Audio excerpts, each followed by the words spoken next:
Hello everyone, welcome to another episode of Shoot the Shit. I am your host Darren Crooks, and this week I've got a new guest. This is a local artist. He is the godfather of my child, and he is my cousin. Welcome everybody, Don Maple. Hey, howdy, how's it going? I know, it's kind of weird doing that there, because we're just talking normally. Trying to introduce you. We make it out like I'm a very famous musician. That would be great. That would be good for me. Well, you have been getting some radio play lately, though, haven't you? Yeah, man. I actually done a radio interview for Q Radio. Yeah. Yesterday, no, 2 days ago. 2 days ago. My days are all over the place. Yeah, I done a interview for Q on Wednesday. We recorded it, and it's airing on Sunday night at 10. Yeah, that'll be so Sunday the 2nd. Yeah, it was cool.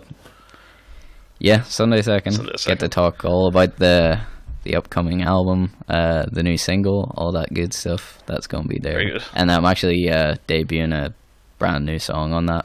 One off. Oh, really? You only get one for this one, yeah. Just because it's the first track from the album. Right. That's not due out until August, and it was really never meant to be a single to me. So it's one of the ones that I have of, a finished master of. And whenever I was speaking to Olga, who took the interview for Q, she said about, maybe playing another track, and we could have played some of the older stuff, but I was like, well, what if I give you something from the album that hasn't been released yet? And she seemed very keen on that, so very good. The plan is to air that alongside Bluebird on Sunday. That's class. How many singles do you have out of the album now? Is it 4? Well, good question. Yeah, I think it's 4. So way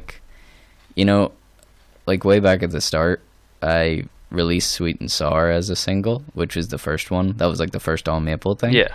And I didn't really know I was gonna make an album back then. It's like I kind of thought, well, I'll just try a single, and then I ended up making like Never Loved You Better almost straight after. Like they were almost recorded at the same time, and then I tried to separate the releases out a bit, and that felt to me like, okay, I'm gonna make an EP, like 4 tracks or something. Yeah. But then I just ended up spending a lot of time writing, because I was like, I dove into live shows in October last year, and whenever I was trying to promote myself with live shows, I'm like, okay, I need to like have a lot of songs to gig with this, and some of them were older ones that I brought back in and rewrote a little, so that I could perform them live with Phil, who plays guitar for me live. And then sort of before you know it, whenever you're like working on all this stuff and you write all this new material, I was like, I don't think I can do an EP anymore. I think I need to do a record. So it's starting to go beyond an EP at that point. Yeah, so it's got a lot bigger than 4 tracks. I think it's gonna clock in somewhere at like 15 or 16. Yeah. Track album, which is kind of crazy to think about, but yeah, we're getting That's what there. you want. I hate it whenever you pick up an album, it's like 10 tracks. It just doesn't seem long enough. They're all getting short now, though, because people have very short attention spans. Yeah, they really do. And I think that's kind of the problem, because I think it's a little daunting. It's like the same as if you watch like a TV series, and some people just go on to like Netflix or whatever, and it says 10 seasons, and they immediately opt out. Yeah. Like, nah, I'm not gonna do 10 seasons. I know. And I was just like, that's not fair. I know, you need to give it a chance. Because for all you know, like, it'll become your new favorite show. I know. If it's good, it's good, and it will hook you in. So, an example, that was what was it? Hopefully, the record does that. Yeah, I'm sure it will. The album's actually called "Sorry," isn't it? Yeah. Sorry. Is there any reason why it's called "Sorry"? Yeah. I mean, like, I talked about this on Q.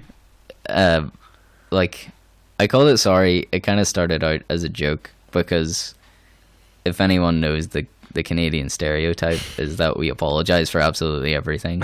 And seeing as Don Maple is like one of the most Canadian things, most Canadian bands around, I thought "Sorry" was a fitting title because it would be funny, and then not to bring everything really depressing and down, but then with all the songs, whenever I started listening back to them and what I was writing, I was like, it's actually a little bit like, I think it's me dealing with a couple of personal issues throughout the entire album. Yeah. And one of the worst things that I have about myself is like, you know, a self-deprecating nature of constantly putting myself down and thinking, you know, I'm not good enough for things. So then sorry sort of became not so much a joke as it was like, you know, sorry for listening to this, like, sorry you have to listen to this. I'm sorry I made this thing, because that's just what I do all the time. But yeah, I guess, you know, try and steer into it and confront those issues head on, and that's what the album does. So I think the title being so blunt about it, like, sorry you gotta listen to these songs about my problems. Like, Fair enough. You know, it's a big apology record. I know. So it'd be kind of like sorry rather than sorry. Sorry. Yeah, sorry. Yeah. Now, one thing I noticed from listening to the singles that you have released off this album is it does seem a lot more honest than stuff you've done previously. Oh yeah. Like it all seems heartfelt. I'm very glad that comes through, because that's literally what I tried to do from the start of Don Maple. Because like, whenever I've been in bands in the past, and I've always been like, you know, a main songwriter in any band I've been a part of, but I feel like I always write songs that are like, you know, I don't know, if it's something personal to me, I sort of hide under metaphors and similes and things like that. Like, I was never putting everything out on the table, or else I would write about something else that wasn't personal to me. Yeah. I don't know why I separated myself so much from the songwriting. You know, maybe I was just afraid to let people know exactly what I was thinking or something. Are you enjoying it more now? I think so. It's kind of weird, you know, like, I promised myself if I was going to do a solo thing, there's nobody to impress, you know, but myself, or nobody I had to write for or worry they would think a certain way about my songwriting. So I'm like, I can literally just say exactly how I feel and what's going on, and it can't be misconstrued by the audience that listens to it. And yeah, it feels pretty natural to write that stuff. It's a strange thing where the writing isn't the hard part. It's kind of like listening back to it maybe like a couple of months down the line whenever I'm in the mixing segment and I realize what I've written. It sounds dumb, but like, you know, you sort of listen to it back whenever it's all starting to take shape, and it's like, yeah, it's a little cathartic to just like be, I was not in a good place whenever I was writing this stuff. So it's almost like a form of therapy in a way then. Oh yeah, man, that's how I deal with stuff like that, you know? Just put it in the music. Yeah, I guess so. I don't know, I've been doing it ever since I can remember. I can't even remember the age I wrote my first song, but like, I weirdly am, you know, quite lucky to have recorded almost everything I've ever written, because, you know, it was good. I had a computer whenever I was younger. I was like 10 or whatever, and yeah, I had the worst microphone in the world and didn't know what I was doing, but I still have these very staticky recordings, and then I can still go back and listen to them. I always save them onto a hard drive and constantly move them to new hard drives whenever I'm. It was smart that you did things that. Over. So you always have them with you. It's crazy that I did. Like, even, I mean, I probably should have just got rid of them, but it's not for anybody else. It's for me, and it's kind of weird to listen to your 12-year-old self, you know, sing about the troubles they're going through at the age of 12. And that's a weird thing. It's like, shit, dude, you're 12. Calm down. You don't have problems. Everything was so dramatic, and any song written between the age of 13 and 16 was very dramatic, so I know. I remember it was life or death. I remember back whenever I used to do the videos and all, I would always say to you, I need your like music library because I don't want to get sued for using other people's music and stuff. Yeah, so like, I just give you everything. Every single one of my videos from back in the day is full of your music. It has all my songs all over it. One in particular was like, that On and On song. Oh yeah, you really liked On and On. Yeah, I don't even know what it was about it. It was just very punk poppy, punk rocky, so it was. I remember that was one of the ones that I kind of was attached to because I recorded it twice. Yes. And you didn't like the second one, the second version that was recorded slightly better. But if I listened to it now, I'd be like, "Oh my goodness, this is terrible." I think that's one of those things. It's like whenever you hear a song for the first time, and you hear that version of the song so many times, any other version of that song just doesn't sound right. So I think that was the problem whenever you re-recorded it. It probably was the better recording of the song, but I was like, nah, I prefer the original. The quality's better, less heart maybe. It's kind of weird because for this new record, there is, you know, a couple old songs, you know, that's being repurposed into this album. Yeah. Like my new single, Bluebird, I mean, that's definitely not new. Like I'd written that, God, a long time ago, a few years ago, really. The first time I heard Bluebird was in the bar in Downpatrick, where you did your first Don Maple show, wasn't it?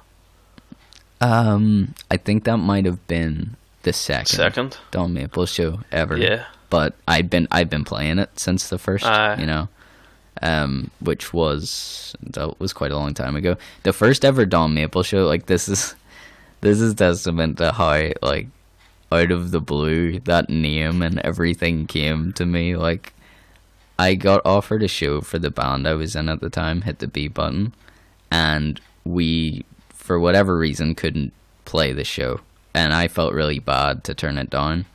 So I suggested to the guy that was running the show, like, what if I just played a solo thing? And then he was like, yeah, sure. And this was like a couple months out from it.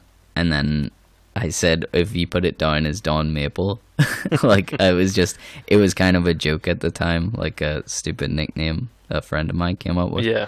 And we put that down, and then I guess it just stuck, you know. But I just went in with a backlog of old songs, which I suppose is the other good thing about keeping all that old music, is I have all these songs that I've written, and I just, you know, handpicked some of them out and went and played this solo show with all this old material from like years ago, and it went pretty good.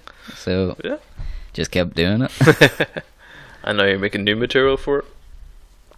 Yeah, well, that's the thing, is like that first show I was not playing any of the so-called maple hits or anything, you know. Sweet and Sour wasn't written or anything really from this record except for Bluebird, which is weird. Bluebird was the first one that I was playing, but it's the fourth single from the album. I know, and that's the one I've been waiting on, so it is, since I seen you play that song live. Oh, thanks. I think a couple other people said that as well. Yeah. Like, you know, like I said earlier, you know, released Sweet and Sour and Never Loved You Better whenever I didn't really have a plan. And then the third single, honestly, isn't really a single. Magnets is a song that I released because everyone always said how much they loved it whenever I played live shows. Yeah. So I kind of figured, like, you know, maybe I should just put it out there because it was done for the album, and it's just meant to be this, like, Magnus was just meant to be the weird little track on the record. It was just meant to be this little strange song. It's so stripped back. There's barely anything in it. It's like drums and a guitar. There's not even any bass or anything in it, and I have like a radio effect vocal over almost the entire song for everything, every instrument. And yeah, for some reason, whenever we did it live, people really attached to it and liked the song. So then that's why I decided to release that. It's by no means a single to me. That's a deep cut from the record, and it is not for radio airplay. No. There's quite a lot of, things you can't say on the old radio on that song, recall that. if I remember. But, yeah, I brought it out anyway. So, I mean, I would technically say Bluebird's the third single, but, yeah, whatever. Might as well give the audience what they want. Yeah, well, that's what I figured. And it's gone down well. I mean, it broke, like, 1,000 streams a couple months ago, maybe. Yeah. And that, like, I thought that was crazy because, you know, it happened really quick from the release. Yeah. And I was just like, that's insane that people are listening to it that much, because I really didn't put a lot of work into promoting it because it wasn't a single. Mhm. Like, I only done the music video recently, and it's literally a music video of me filming myself at the beach with my dog. Yeah, I seen that on YouTube. It's not much of a video. It was just, I thought I would add something to it, you know, for the Gives for it the another masses, I platform as guess. well for people to listen to it. Yeah, why not? You know, I thought I would try something out and just go for it whenever the feeling took me. Yeah, wasn't Sweet and Sour the music video for Sweet and Sour? It was you going through the Ulster like museum, wasn't it? It's actually the Natural History Museum in London. Oh, right, okay. I was over in London, and then I filmed myself just walking around it. It's again not much of a. I'm not really a good music video person. Yeah, it works. It's probably the most boring video you've ever seen. Just me walking around the Natural History Museum. But you gotta put something to the music. Yeah, I think anyway, music videos. I don't like music videos that go on too long and stuff like that interrupt the song Oh, yeah. and stuff. Like, if I'm watching a music video, it's simply because I want to listen to the music. Yeah, like you're not game for like a, you know, whenever like an artist makes a film. Yeah, like Yeah, or so I they can call be it annoyed a with it. film. I just want to listen to the music. A music movie. Music movie. That happens a lot. Yeah, I don't really know how I feel about those. It depends. Like, I used to be really into them back when Green Day did them for American Idiot, because they made one for Jesus of Suburbia and Wake Me Up When September Ends. Yeah. But yeah. now I'm like making sure I don't go anywhere near those ones. I just want to listen to the music. I'll avoid music videos now these days half the time just to hear the song. Yeah, that's fair, man. I mean, I can't say I'm ever super excited to shoot a music video. Yeah. Like, you know, but it's also a necessary evil. It just grabs people's attention quicker, so Yeah. even though, you know, like, I'm so shit at it, like, I literally filmed myself walking around a museum just so there was a video attached to the single. Like, I'm so lazy. If anyone thinks I'm being a creative genius with that, you're dead wrong. Just being lazy about it. Yeah, that's just me, and I can't be, you know, Does the bothered job. coming up with some creative idea I remember one of or the... using good quality equipment. I just use my phone. Yeah, I tell you what, you see the phones you get these days, they're better than half the friggin' cameras you get. Hey, yeah, you're right, actually. Yeah. But, You're right. For all the proper cameras I have, I think, yeah, my phone usually comes out a lot better. yeah, because they're so crisp and clean. Yeah. You don't need to, like, adjust the focus drastically or anything to get a decent shot. No, man, that whole... Almost... 2 of my music videos have been shot on phones. Yeah. I I remember think... one of them me and you did for How to Dig a Hole, which was a song you had done for your dad. Throwback. Yeah, Yeah, that is a throwback. that was a throwback. That was a good couple years ago. But you had a busted back when we filmed that in your old house. Oh, man, was my back... Your bad back then? was Yeah. busted, yeah, because you're like trying to go in between all these instruments and like stand up straight and all. You're like, my back is fucking killing me. Oh, dear. Yeah, because you have to That's bad. pretend to play the drums at one point. Or you were playing Oh, the drums at yeah. one point, and I think we ended up just cutting all the footage because you just looked so uncomfortable. Yeah, that sounds about right. But Oh, man. I forgot my back was bad back then. Yeah. you do have a problem with your back, though. It just I do, goes randomly, although- doesn't it? Yeah, I mean, like, you know, I've been to like physio and stuff for it, and I learned a lot of like things how to take care of it. But like, genuinely, it's not as bad since I've started like trying to get in shape and working out and stuff like that. Yeah. It's so much better. Like, the more exercise you do, even though you're like really working your back on overtime, it always feels better like the next day, you know. Fair enough. Because you're doing that keto diet, Yeah. Ketogenic diet. which whenever you tell me about it, it just seems like so much effort. And like limiting yourself so much to what you can and can't have. Yeah, I mean it is, but you know, it works for me. Like, It really does. I don't like you've this- lost a I lot of don't- fucking weight, man. oh, thank you, Like- thank you, man. I remember I seen you in work whenever you first started losing the weight. And Yeah. it took me a minute to realise it was you. Oh, man, I mean, I do feel better, like genuinely, like a lot of things feel better. Like my back being one of them, because it's extra weight obviously doesn't help your back. Yeah. But like, I just find that I needed a very strict set of rules. I don't know why that helps me, but it just does. Like, the fact that it's so limiting means that I can't do it wrong as far as I see it. So once I'm on something like that, I just stick to it and do it.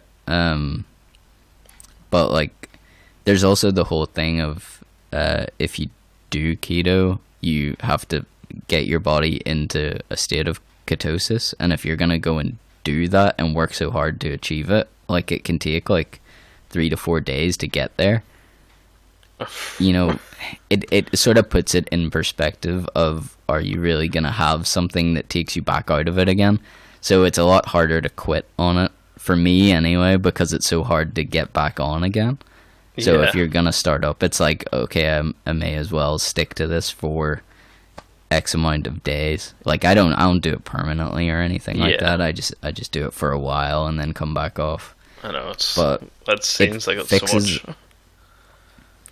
Yeah, I mean, I suppose if you see the benefits of it, I guess for anyone listening to this that doesn't know, I'm no doctor or dietitian or anything, so probably don't listen to me, but my understanding of keto since I've been doing it is you can't have any sugar, you have to consume less than 20 grams of carbs a day, which, read the packet of anything you're eating and realize how difficult that is.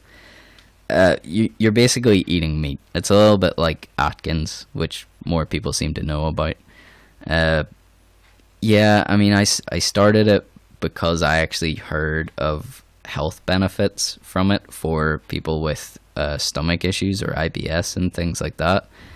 So I thought I would try that because I have a lot of issues with my stomach. I take severe stomach cramps and pains all the time. So I thought, well, I'll try this just to see, because it's like anything, if you can try it for a week, then just go for it. So I did it. I had to cut out everything. If there's no sugar, if you can't eat sugar at all, it means you're only drinking water, you're only drinking black coffee. That's all I have. I don't allow myself the sugar-free drinks or anything. That's kind of debated among keto heads, I think. The sugar-free drinks? Care. Yeah, I mean, don't ask me why, because like I said, I am no diet. I've never done a diet in my life before. I done this last year. So I don't really know. I think it's just to do with the sugar cravings, because genuinely, if you can do keto and stick to it for 7 days, you don't really have any sugar cravings anymore. Yeah. You don't really want stuff that you think you would want. In the first 7 days, you want it desperately, and then once you kind of get used to what you're doing, you're not as hungry anymore. And I don't know, the thought of eating something really huge and heavy just puts me off. I'm not excited by that whatsoever at the moment because I'm on it. Yeah. But yeah, essentially what you're doing on the diet is you're making your body not use glucose for energy, which is what it usually does. So instead, you're building up your ketone level, and you're making your body burn fat instead of glucose for energy. So if you match keto with exercise, every time you're exercising, you are burning fat straight away rather than using up your glucose levels first, if you get me, if that makes any sense. Yeah, that does make sense. In a sense. So it just, it just helps you lose weight faster. Although a lot of people hit me with stuff like, oh, it can't be good for you, because mostly what I'm eating is like high fat food, because like you want to have high fat to keep yourself fuller for longer. Yeah. So like I'm mostly eating, like every morning I'll have bacon and eggs, and that could be like 8 a.m. or 9 a.m. or something, and then I don't eat again until I get home from work at like 7. Yeah, and so you're going dinner like your will be 12 hours, huh? Yeah, which is kind of intermittent fasting as well, which is another part. It doesn't have to be part of that diet, but some people do that to try and, stay healthy. Yeah. They usually try and make sure their last meal is before 7 p.m. And yeah, so then I'll have like whatever I have for dinner is like it's like a bowl of mince meat or something, or chicken breasts, or steak, something like that. Yeah. And you just have to make it taste good for yourself. So you can season it with salt. You can put cheese on it. Anything high fat, low carb, and you just have that. But I'm never hungry. I'm definitely not hungry now. I'm not even really hungry when it gets to dinner time, which is the weirdest part. You just know, you have feel to eat. Yeah, it's like I need to eat for energy, so I start feeling tired is the difference. Yeah. So I'm not hungry for food because, like, yeah, this sounds miserable, but it's like food isn't really exciting anymore. It's not a thing that you look forward to because the food isn't that great. It's pretty plain and bland. So instead of thinking of it like, oh, I can't wait to like eat something, you're more like, oh yeah, I have to eat so I don't collapse. Hi, pass out. Yeah, no, it does. It sounds crazy, like, but it obviously works wonders. Like, anybody that knows you will see the difference. Oh yeah, happened with you from taking that. Well, I was almost 14 stone, which might not sound that heavy, but I'm a very short guy as well. I'm only like 5'6", so 14 stone on a 5'6" guy looks pretty bad, I think. And yeah, I don't know. It was just starting to get to me, which is why I started. But it was that combined with the stomach issue thing, which genuinely they go away. Like I haven't had stomach issues anytime I'm on keto. Yeah. It's only whenever I'm off of it. And the other thing it helps is actually, like my skin always seems much better whenever I'm on keto too. Which, you have it a lot worse than me, Darren. Like you have eczema, and I get stuff like that on my face and on my head. Like I'll get breakouts mostly with stress. Yeah, I was gonna say, I always remember, like, if you've had a hard day at work, your face would go and break out a bit. Yeah. Not a bit, it would break out quite severely sometimes. Yeah. Quite a lot. It would just go all red and dry. And yeah, whenever I do keto, after maybe about 2 weeks of being on it, maybe it's because I'm drinking so much water. I couldn't really say, because it's really the only drink you can have. But it's weird. Like it's a lot easier to deal with my skin. And it's like, for the first time in my life, whenever I was doing it initially, it was like I was at a band practice and our drummer like turned to me and he was like, I don't mean to sound really weird here, man, but your skin looks amazing. I was like, that's never been said to me in my whole lifetime. And then, right, I was blown away by that. That was the first time I did keto. I just done Q on Wednesday, and I got told the same thing on Q, and they were like, your skin looks incredible. And I'm just like, oh dang, keto really works for the skin. That's crazy. So yeah, man, I mean, I guess it must work, but I'm interested to know what your reaction was, because I know how awkward you can be at times, somebody saying that to you. I gotta be honest, I mean, I felt pretty good about it, Yeah. It's nice to get a compliment, but especially about something you're self-conscious about. Yeah. Because, like, I always think my skin looks terrible, and then I was like, oh, it doesn't look bad for once. I know we've been sitting talking about it for near half hour. I haven't even opened my beer yet. I've been staring at it for like ages. Dude, so go for it. I mean, I can't have one, but sure. One, but you can bask in my enjoyment on one. Oh. Yeah. Yeah. Drink 2.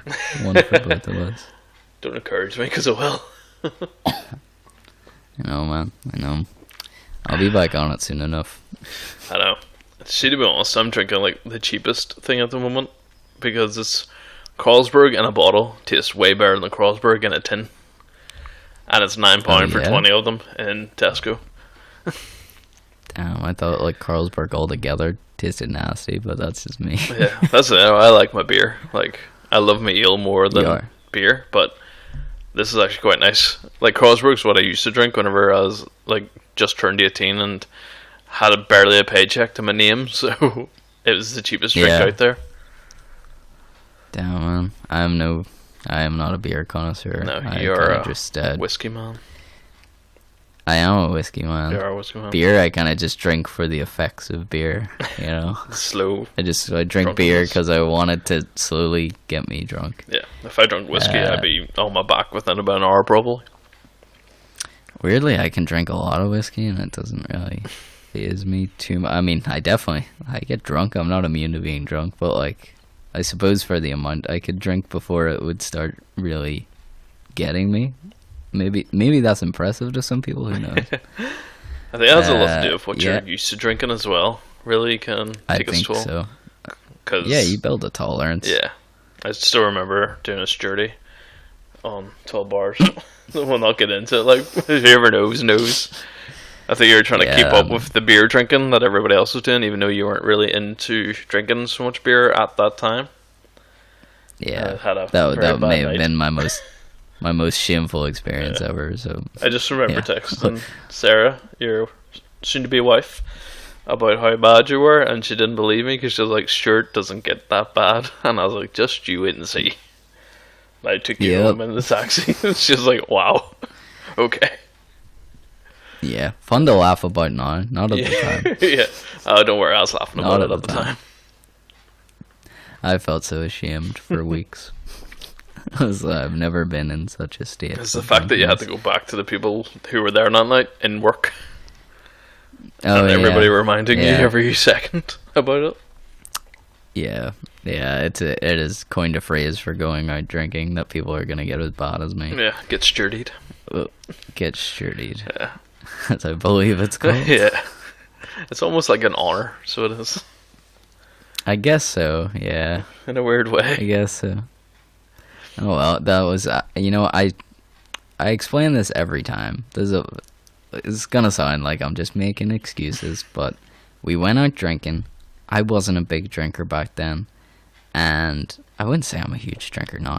But I was a novice because we went to bars and I liked Corona, and I asked for Corona, and there's a lot of bars that didn't serve Corona, and they're like, "We don't have Corona, we have Desperados," and I was like, "Okay." Both sound pretty Mexican. Why not? And then I would have those, and Desperados is like, I'm pretty sure that's kind of high percentage. Don't quote me on that, but it's like the tequila flavored beer. Yeah. And I mean, the taste of one of those now, I tried one recently and almost threw up again there. Oh, really? So I don't think it's a surprise that it made me ill. I find it so sickening, like the taste of it. But at the time, I must have been so drunk already, you know, like if you have quite a few Coronas to start with, the taste of a Desperado doesn't really faze you. Going cold sober, it ruins you. Oh, you can drink that one. I'll drink that for you. So no, you're talking about the lime is still the lime. Tops. Yeah, I remember. Yeah, but you do. That's another thing. I was say Stuart, Don Maple has his own podcast, which is Six Step Bro, and that's really dealing with the local music scene, isn't it? Yeah, but there's also Andy is on that, and I got him sick of Desperados in one night because I gave him out of date Desperados. I'm pretty sure. Oh, they were selling it in somehow the workplace for like half the price. And I bought a couple of cases of it and got him to drink it one night before going out, and he said he went home and puked in his bath. Yeah, I wouldn't be surprised. I mean, it doesn't matter if it's out of date or not. I'm pretty sure you're going to be sick from Desperados regardless. Nightmare. But that was a funny night, so it was. But yeah, we'll go back to your podcast. Give a quick breakdown of what it is for anybody that doesn't know what it is. Six Step Bro is a misguided adventure through the social fringe of the music industry. Sorry, that's my tagline, so I got used to saying that. Yeah, I mean, Six Step Bro is just something that we started because I honestly felt there was a niche in the market for a podcast that dealt with local Northern Irish bands. Well, not just Northern Irish. I mean, that's kind of what we started as, but it can be Northern Ireland, down south. I don't even care. We kind of cover all worldwide events as well, but its main focus is to be like a news podcast for what's happening in and around the Belfast area. That's kind of the main area we know about because we're there, going, attending gigs and seeing what's happening on the scene. And it's just to report that out to people because I don't know, it never felt like there was anything like that. We have a bunch of like, good music websites and magazines that write for local Northern Irish artists and will do reviews and things, but it always felt like the same old thing to me, and I feel like to get more people on board with local music, you need to have something that's also entertainment, which is what we wanted the podcast to be. We wanted it to make we wanted to make it fun for people, because a big issue with our music scene in Northern Ireland is that it's basically only comprised of the people that are part of that music scene rather than an audience, if that makes sense. It's like everyone within the music scene that is involved in it is a musician themselves and is promoting their own thing, rather than people who just enjoy music. They don't play it necessarily, but they just want to listen to it and attend shows. And that's what we need as musicians. We need an audience to play to. And it kind of sucks that the audience is always just another band. Yeah. Some of the nicest people, but that's not gonna get you anywhere. It becomes an echo chamber. You need the normies out there to spread the word, really. Exactly, the normies. So that's what do normies like? Comedy podcasts, I guess. So ours is kind of like music news from around the world. We'll cover, big things that are going on, and we'll also cover the little things that are happening on your doorstep. We cover like a weekly gig rundown. Every week we do an episode, and we try and make the whole thing as fun as possible. Yeah. What more do you want? We do weekly episodes. They're out every Monday, but it's every Monday night, and we're talking late, like Monday midnight. So you can get them every Tuesday, and it's on Spotify. It's anywhere you get podcasts. Just search for Six Set Bro, and you can find it. There's a lot of episodes out already, but pre-warning, we are on a little bit of a break at the minute. We had a family emergency to deal with, and then my wedding is coming up, so we just thought it was best to break from the whole thing for a while. It's like the end of come season back to one, it. so it is. I guess so, which is, we kind of left it hanging on a weird note. There was a lot of things that I would have liked to have covered that we've missed now, such as Ward Park 3, which I went to, and it would have been great to do a podcast focusing in around that, but what can you do? I know. That's it. There would be a lot more events that you can cover for when you do get back onto it. Oh yeah, for sure. We're gonna hit the ground running. Yeah. We actually have a video episode, because we do monthly video episodes for the podcast that are on our YouTube channel. Which you need to search Year Spaceship for that. It's on the Year Spaceship YouTube channel. Yeah. And you can watch all the video episodes that we do with musical guests. But we actually have one of those that I haven't even started the editing process on it. We filmed everything for it, and then, we had that family emergency. We had to break, and I just haven't touched it since. So it's a great episode. I remember filming it and thinking this is going to be a really good one, and we'll probably start with that. Yeah, it'd be a good way to break back into it. Yeah, next season, I guess. Whatever you want to call it. But we're going to start with that.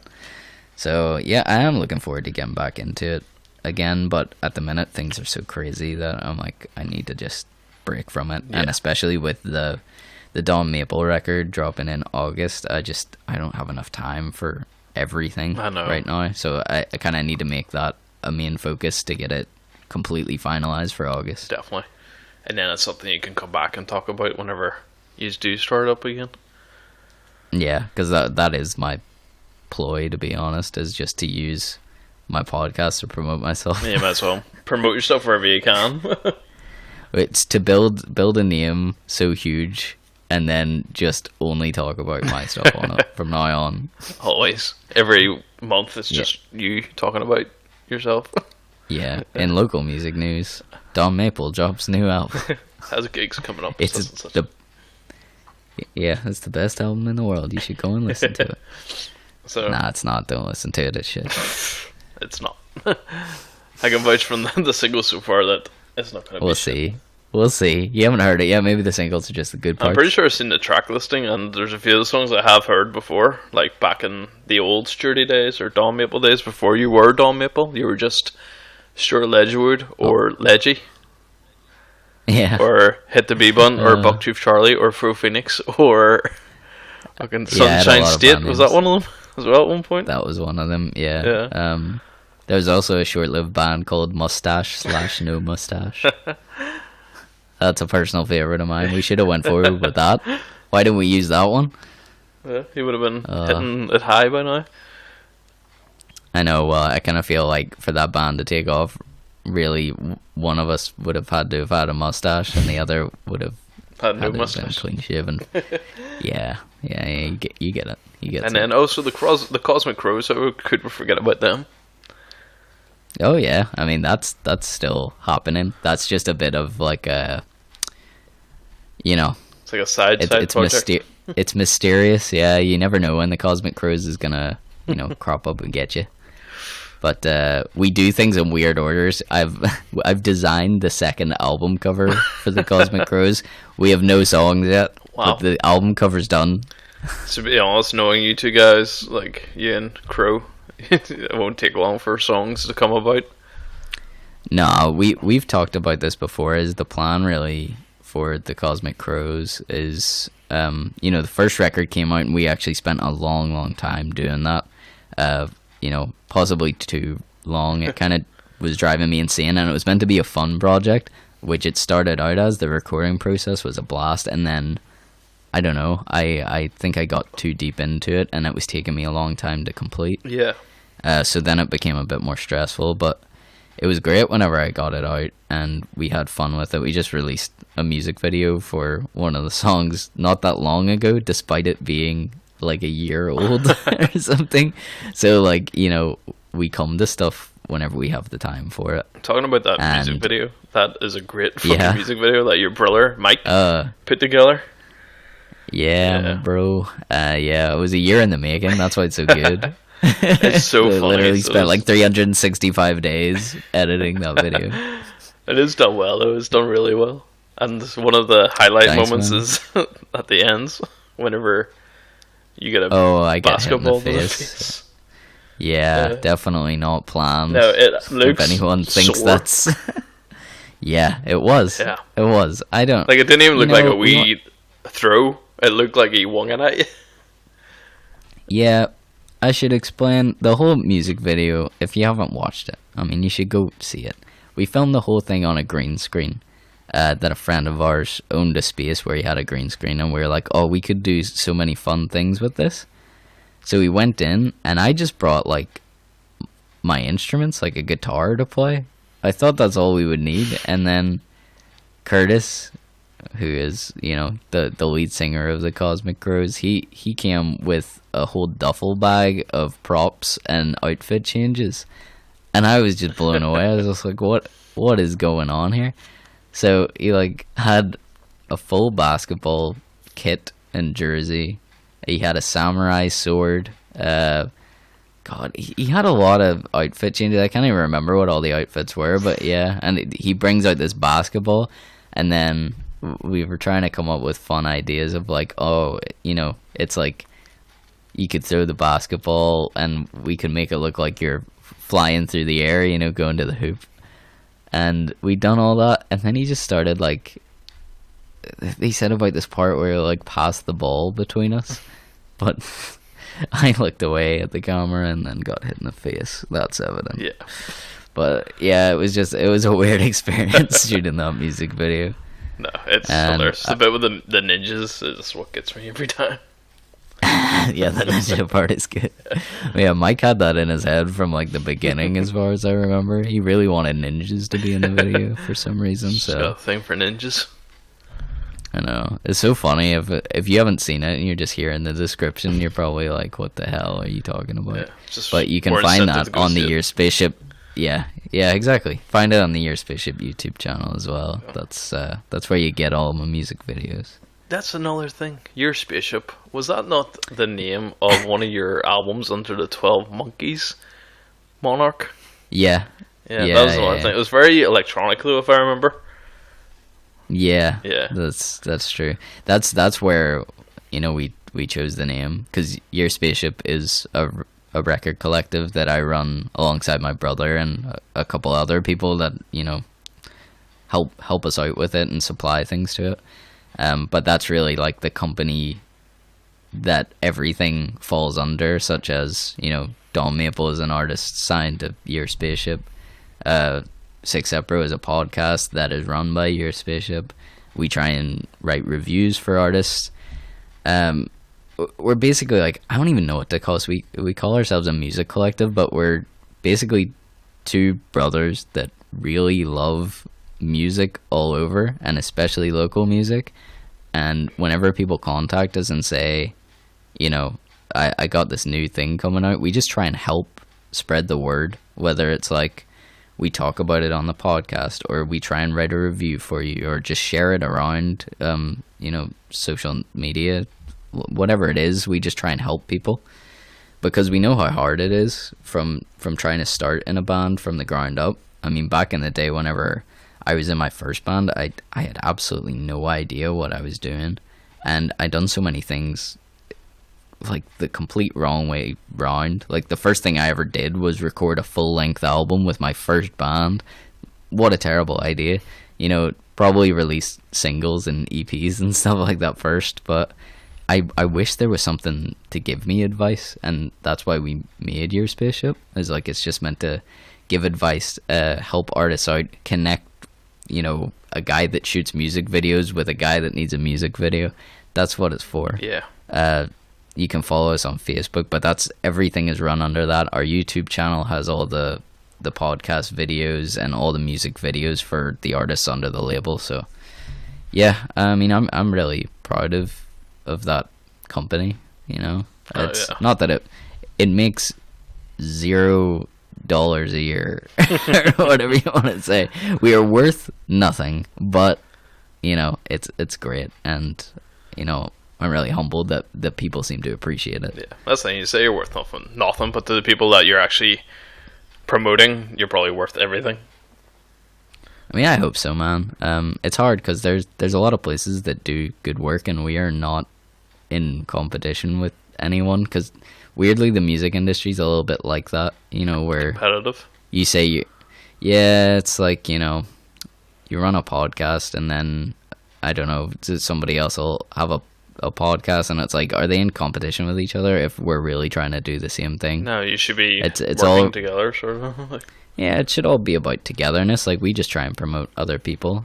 A great example of someone like that is Zool Records, who really try and do a lot of the same things we do. Like, we have a very similar ethos, and Nolan Donnelly and Ash Hamilton that run Zool Records, I'm great friends with those guys, and we've talked to them like many times about how the first time they seen us, they thought, oh, this is our competition, and then suddenly realized that, well, we want the exact same thing from the local music scene, so why would it be competition? Also, there's no money to be made in the game, so there's no point in competition. No. So, it's like we shout those guys out all the time. Every time they release a project, we're always talking up Zool Records because they do what we like to do. So yeah, and they bring out good music as well, like so they.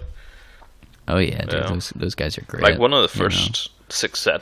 Well, was it Six Set Brew at the time, or was it the? Probably was called the Crow's Nest back then. You had Danny from Wasps and Jealous of the Birds on. Yep. With Ash. With Ash from Zool. Yeah, he also was the drummer for like Most Strange. And what was that other one they did? It was like an Instagram band. It's like Sex Hardcore. Sex Hardcore. That was fucking brilliant. Yeah. Don't even ask me to name all the bands that Ash and Nolan are in, because it's a lot. Every week I think I see a new band with one of them at least in it. Yeah, it's crazy, man. I honestly don't know the names of all the bands there, and because it's too many. But then again, I guess that's sort of the way you went as well. Like, you had different things for different types of music. Like, you did the Slaw with Adam Weston. Yeah, yeah. That's Which currently is still a one-off. That is Slaw is even more mysterious than the Cosmic Crows. Yeah, it was We a have very one like song. crazy hip hop esque sort of song. I mean, I gotta be honest, man. I love the song. I love the song that we Work made on Your with that Posture, band.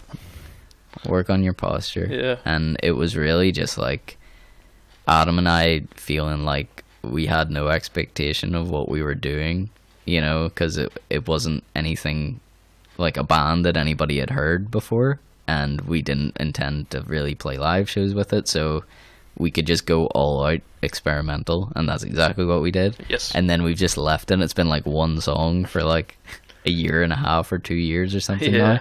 And it's like, will there ever be a second song? Who knows? And then Adam's got his own thing going on as well. Sasha, on it. Yeah, Yeah. Sasha's great. I play bass for those guys in the live band. That's cool. Yeah, which is with, well, this is weird because we were just talking about it, but Ash and Nolan from Zoa Records, they play in Adam's band, Sasha as well. So it's kind of a way to bring us all together, I suppose. That's good. Because Yeah, it's beautiful. yeah, like you've been in. Well, that would be 3 bands of Adam then, wouldn't it? Because it was Faux Phoenix and then Hit the B Button, and now, Yeah, well, it'd be 4 if you count his own band. yeah, exactly. Yeah. Well, that's what I mean. Adam and Phil, you know, we were all in Hit the B Button together, but I mean, we went way, way back. You know, they're the first guys that I really started the like musical journey with. Like, I'd started writing myself before I met them, and then I first met Adam, and then, you know, it really kicked things off because he wanted to start a band. So once I met him, it kind of opened up my world to a lot of, you know, new things and new bands that he listened to that I'd never heard of before. And yeah, I always just felt like he had this knowledge for music that I wasn't at that level at all, and he taught me so much. So I owe so much to him, you know, for really making me a better musician. Yeah. And then I met Phil through Adam whenever he was trying to start a band, and he started, you know, Faux Phoenix. Yeah. So we all started playing together, and then, I don't know, it's just been like, I don't know if other people have this, but I've never wanted to stray too far from them, you know, in the music realm. Yeah. Which is why Phil still plays guitar for me in Dawn Maple now. And although Adam has got his own project, he wants me to play bass on it. It's, you know, we trust each other because we're like the best of friends. We've been friends for so long, and it's hard to find a musician who is, you know, talented and you can also trust them. Like, you Yeah. know that they're a good person and they're not going to just flake on you all the time. So I know, there's no point kinda going have outside that in your each friend other. zone, like, if you have Yeah, somebody well, who exact- can do what you need done, it might as well be your mate than a stranger. yeah, totally. Yeah, because it is hard. Like, I mean, people who haven't been in bands, it is hard to understand just how much a band is like a relationship. Like, so much. You'll feel the exact same things, especially if there's a breakup. That's rough. Because Hit the B Button just sort of, and I don't want to say fizzled, but it just seemed to just end. So it did. Yeah. But like, I obviously I mean- don't know everything that happened in the background. But I think you said to me once there was a lot of people wanting to do their own thing and trying to please everybody with what they wanted. Yeah, I Wasn't think really it's working. just, you know, it's hard to say because, like, you know, because we all love each other. Like, Hit the B Button was Phil and Adam, 2 of my best friends, and then my brother Mike, who I run your spaceship with, and I love that guy so much as well. Like, there's no way. It's not like anything horrible was No. happening, but there's definitely like, I just felt like there was always a sense of we all had different ideas of what we wanted the band to be, and we were trying to please each other because we were friends. Yeah. And if anything, that builds more tension because we want to have a little bit of what Adam likes, and then if I bring a song in, it's like, oh yeah, that's like a song that you've written, but we'll twist it up a bit so it kind of fits into something that we all like. and because we were trying to be so democratic about the whole thing, it was like, I don't even know if we were making quality music for the listener because we were trying to make sure we were all happy. Although people always say they really enjoyed the songs, you know, I'm not playing them down. I think I was proud of all the stuff that we brought out, but it meant the songwriting process was always very difficult, I thought. And I would really like to, you know, play and hit the B button again and write songs again, but I think we needed this so desperately. We just needed to like do a hiatus and go and play in separate things, you know.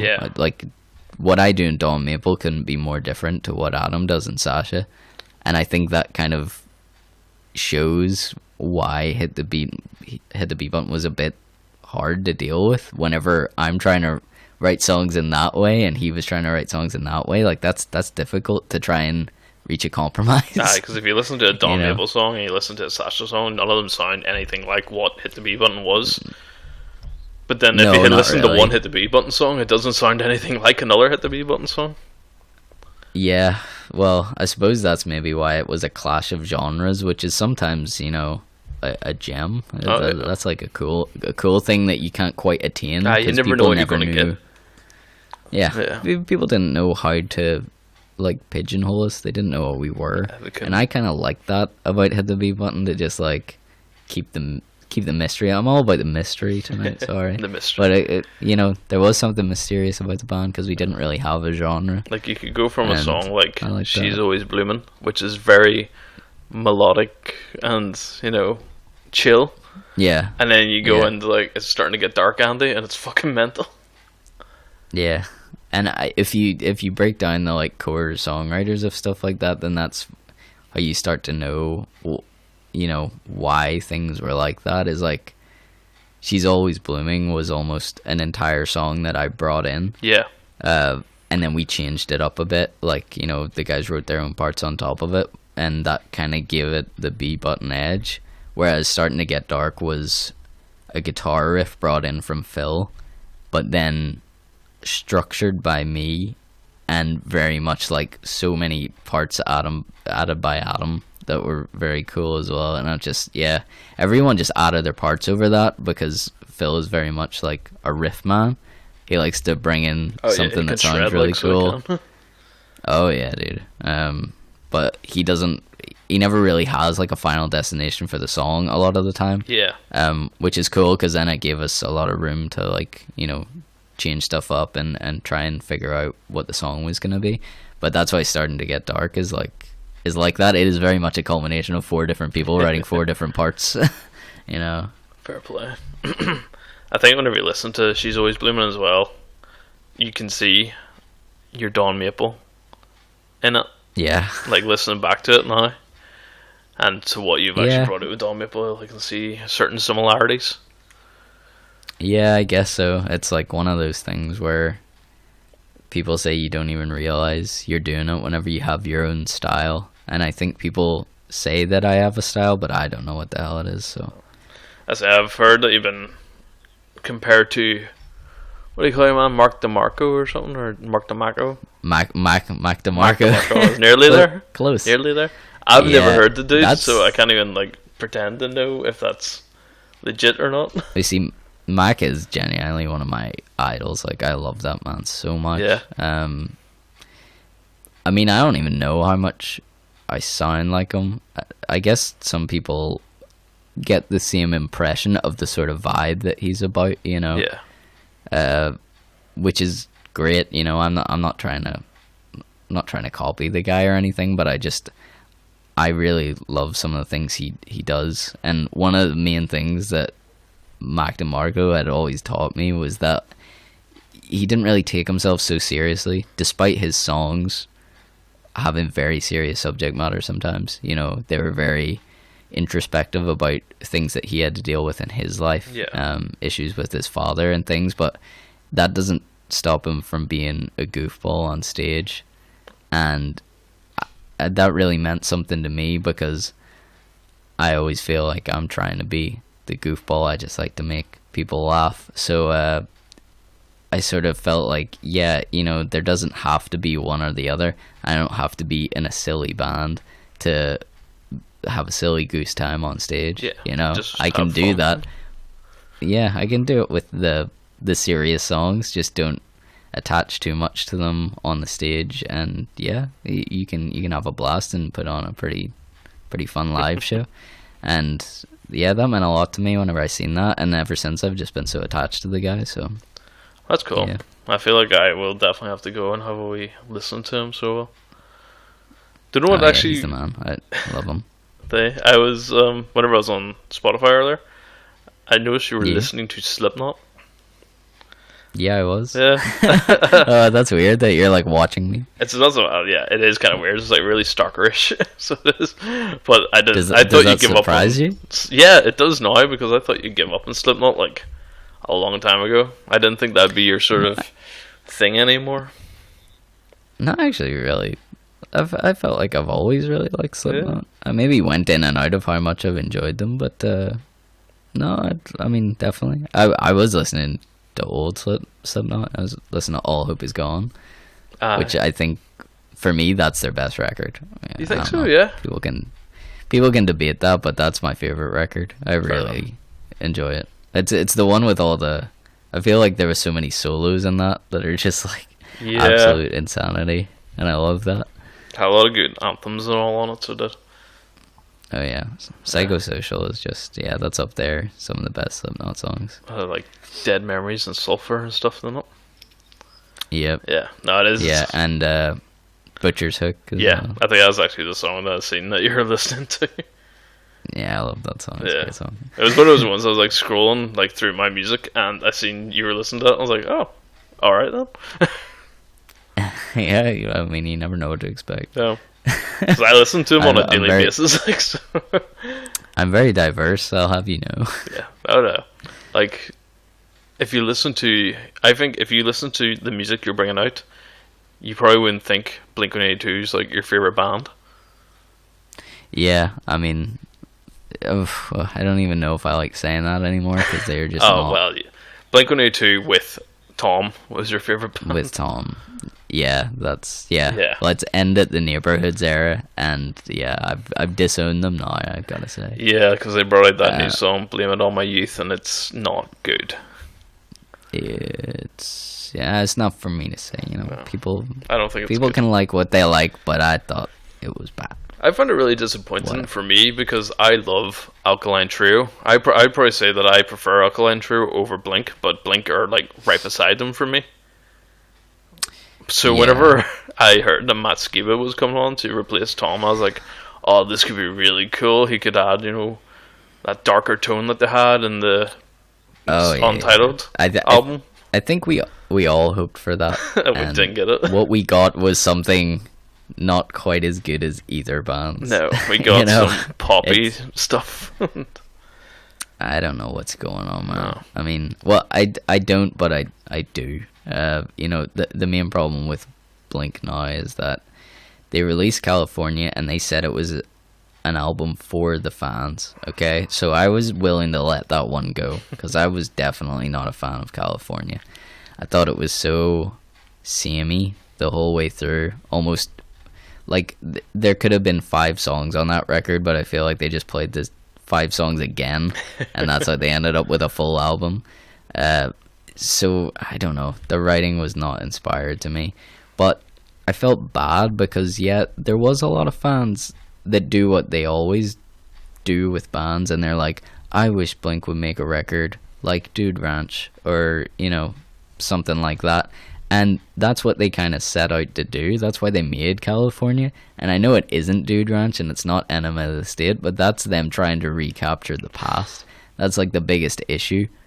It's so evident. There's songs like She's Out of Her Mind that's just like, I mean, it kind of is What's Your Age again, or What's My Age Again? Yeah. Over again. And I'm just like, it's just a worst version of I it. know. And like joke songs that are so polished and not that funny that it just makes them kind of awkward. Yeah. So I was willing to let it go because I'm like, you know what, they gave in to the fanfare and tried to do what people wanted, and some people thought it worked out great. I mean, they're bigger than they've ever been, which is crazy. Yeah. you know. And they're like touring with Lil Wayne, who's another person I can't have at all.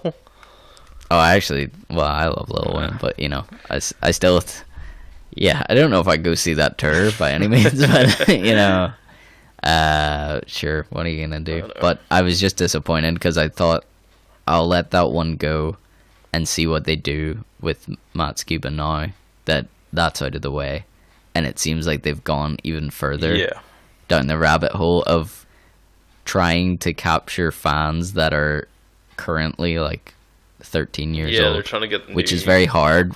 Kids involved. Whenever the band members are like 50 and stuff, it makes it come off so because contrived they're that or age, something, but they're still singing about things that they have no, you know, they have no right to be singing about now, sort of thing. Like, I mean, you just want I feel like everyone just has a sixth sense to know when something's kind of fake, you know. Yeah, it's forced. And yeah, it feels fake. It feels like that's not really how they feel, even if that was their youth and that is their past. I don't think that's really what they would want to be singing about now. I wish they were singing about the problems that they do have currently, you know. Like the most honest song in California was Home is Such a Lonely Place. Yeah.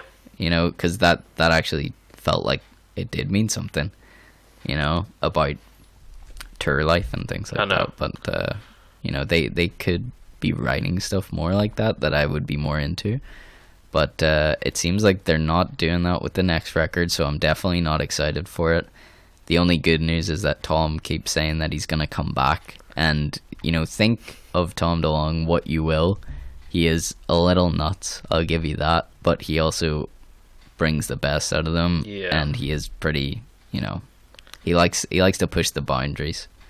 So hopefully he comes back and they do at least one more cool album. But I'm willing to let it die at Neighborhoods, you know? Yeah, just leave it there. No more. I'm done. And I gotta put it out there that the reason they were my favorite band for so long is because whenever I grew up on them, I think a lot of kids my age loved Blink. You know, they were funny. I always have this thing about, you know, they were funny live, and that's why I love Mac DeMarco as well. Is like, I like bands that can still make music in the studio and make really good songs and then go out and act a complete goof on stage. Like, I like that. I find that enjoyable. It's a skill in itself. Yeah. And that's how I want to be. And they done that for so long, and then for them to make that transition into what they did on the Entitled record, that always blew me away. And I was just at the right age for that to mean something even more to me then, you know, to make that transition into something very serious from all the stupid jokes on the last couple of albums. Yeah, because there was nothing like that. Like, the only interlude they sort of had in Untitled was before Stockholm Syndrome, wasn't it? Yeah, it was the Down interlude, and that was like to show off Travis's drum skills, which we always knew were there, and he worked like, it was so different. It was cool to have that on the album because it wasn't really Blink. Yeah, that was like, more they his had sort of hip-hop sort of influence on it. Yeah, with like a DJ doing stuff over it, so that was super cool to have that, and it was like a change of pace. And then to have Robert Smith from The Cure sing a song on the record as well. It was so experimental, and I just loved what they done because, you know, I know this is a ridiculous comparison to make for Blink-182, but it's like how the Beatles went from being the boy band that everybody thought they were to what they did on Sgt. Pepper's to completely, you know, subvert expectations. And that's what Blink did, and I always think that shows an amazing growth of a band. I like bands that do that constantly change. Yeah, I think... because you need to keep people guessing, and that's why Blink, for me, it's hard whenever they're like, oh, we're gonna revert back. You know, that's like the stage that the Beatles were almost at whenever they done Let It Be. Paul McCartney wanted to do old school rock and roll like they used to do back in the day. We only got one record of it, and it was great, but had the Beatles gone for another 10 years, you know, maybe not so who much. knows? They might have been trying to recapture the past over and over again. Who knows? Yeah. No. And if you listen to like other bands as well, it's the guys from Blink were in, it's hard to believe where they went. Like Travis and Mark were in Plus 44. And which I absolutely love, and I personally wish they would have just done that. That's what instead. everybody wanted, I think. I don't know. Sometimes, I mean, it's stupid to read comments on social media, but a lot of people are just like, everybody hated the Plus 44 record. I was like, did they? I thought it was amazing. I thought it was like the best thing that Mark's ever written in his life. Yeah, because it was really, it's a dark album. It is, but it's and also that's not really like upbeat as well. Yeah, people always go to the dark thing, like making something dark is gonna make it better. No, but I mean that is true for like Boxcar dark. Racer and Plus 44. Yeah, I think it's because they all had such a stressful time in and around that, because that was in and around the Blink split up, you know. And yeah, they all had a lot of hatred going on. But that's the reason that they were good wasn't because it was dark and filled with hate. It's because they wrote about what was going on at the time. Yeah. Something that was true to them. And that's I think, like I said, I think there's a sixth sense for that. You know if it's phony, and that wasn't phony. That's why it was good. Oh. I'd all that I think they should just do another Transplants album with Travis and the other two guys, Tim Armstrong and your other fella. I used to fucking love the Transplants. That could be good as well. Yeah. Although, would they stick to their guns, or would they just fall into today's sort of styles? Yeah, who knows? They very much could, like. Yeah. But I mean, Travis would probably be there in a heartbeat. He'll drum on anything. I know. Like, I really love Youngblood. He's I think he's classy. I don't think he'd really be your cup of tea. Like. I can't say I'm like completely hooked, but I haven't really listened to him enough. I go well into him. He did a song with Halsey. He's like quite a big pop artist. And that's the one that Travis drummed on. Yeah, because he said in the studio, like, this needs something that needs like Blink drums. And she's like, I can call Travis and get him down here, and he like lost his mind. Yeah, like everyone knows Travis. I feel like at this stage I could email Travis and he might drum on my record because he's on everything. Sure, you got Dick Valentine that time with Hit the B button, so you never know. I did, that's good enough. Yeah. What a guy. Love that man. That's a great story to have, in your arsenal. Like, you recorded a song with Dick Valentine. Yeah, the crazy thing is that he's like, I can't even take much credit for him, but like my brother's in regular contact with him now, which is just weird. Yeah. Like he crashed at his house the last time he played here, and he's like been messaging him about the Toronto Raptors because we're in the playoff finals, and he's been emailing him about it because he loves to watch the NBA. Yeah. And I just think that's really weird. It is. Like my brother's like messaging Dick Valentine from Electric City. Like, you've been going to see, and your brother and the rest of you guys have been going to see them like every year they come to Belfast for however many years, and now he's just talking to him like a mate. Yeah, I can't even count them now. It's like, probably somewhere over 6 years or something like that. We've been going to see them. But yeah, it's just kind of weird knowing that he knows us and we know him now. Very strange experience. That's crazy. Well, I think we're like going beyond the hour mark now. So we are. Oh yeah. So I think we might wrap up this one here, but I'd definitely love to have you on again because I'm sure there's a fucking 1,000 other things we could talk about. Of course, man. Anytime. It's been a blast. It has. It's been fun. Thank you for coming on, and thank you everybody for listening. This is Don Maple. Do you want to give another quick shout out to where we can find all your music and Facebook and all that sort of shit?